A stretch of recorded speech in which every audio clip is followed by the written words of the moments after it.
Indian 42 लोगों को Medina Munawwara जन्नतुल बकी में दफन किया गया अल्हम्दुलिल्लाह 21 नवंबर जुमे के दिन। तो आप देख सकते हैं ये नज़ारा। तो ये जन्नतुल बकी कब्रिस्तान है, तो यहाँ दफन किया गया है।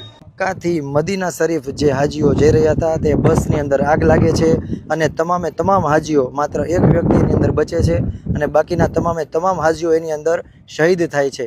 તો એ શહીદ થયેલા તમામ હાજીઓને જન્નતુલ બકી કબ્રસ્તાનની અંદર આ જગ્યામાં દફન કરવામાં આવવાના છે।